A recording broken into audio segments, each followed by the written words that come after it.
কত রকমের পরোটাই তো খেয়েছি জীবনে, তাই না?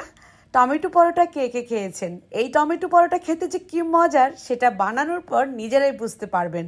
হ্যাঁ, তো বেশি মজার এই টমেটো পরোটাটা বানানো একদম সহজ। আর তুলতুলে নরম ফুলকো হবে এই পরোটাটা। টমেটো পরোটা বানানোর জন্য 3টি টমেটো সেদ্ধ করে নিচ্ছি। মাত্র 2 মিনিটের মতো সেদ্ধ করলেই কিন্তু টমেটোগুলো নরম হয়ে যাবে। তারপর উপর থেকে যে খোসাটা আছে সেটাকে ছাড়িয়ে নিচ্ছি। উপরের স্কিনটা থাকার দরকার নেই, এটাকে ফেলে দিলেই ভালো। তারপর কাঁটা চামচের সাহায্যে টমেটোগুলোকে একটু ম্যাশ করে নিচ্ছি। টমেটো গরম গরম অবস্থায় এবার দিয়ে দিচ্ছি আটা। 2 কাপ পরিমাণ আটা দিচ্ছি। লবণ দিয়ে দিচ্ছি স্বাদ অনুযায়ী। দিয়ে দিচ্ছি আমি 3 টেবিল চামচ পরিমাণ রান্নার তেল। এখন এই টমেটোর যে মিশ্রণটা এটা দিয়ে কিন্তু ময়ান তৈরি করে নেব। একটু সময় নিয়ে মথে নিতে হবে, এর মধ্যে কোনো রকম পানি ব্যবহার করার দরকার নেই।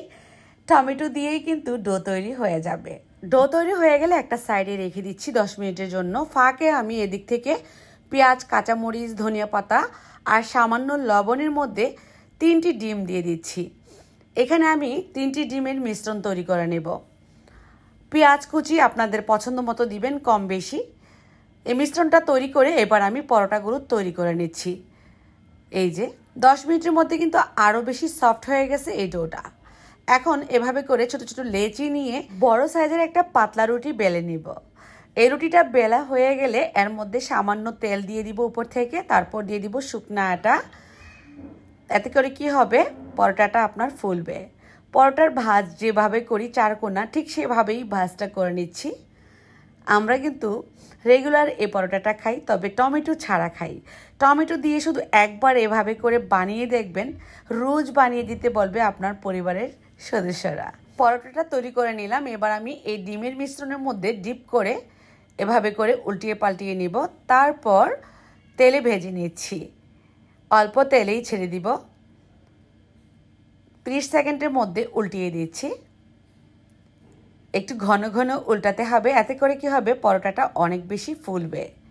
খেয়াল করলে বুঝতে পারবেন অনেকটা ফুলকো হয়ে যাচ্ছে, কিন্তু এই পরোটাটা যতটুকু ফুলে যাবে এই পরোটা ভেতরটা ফাঁকাই থাকবে।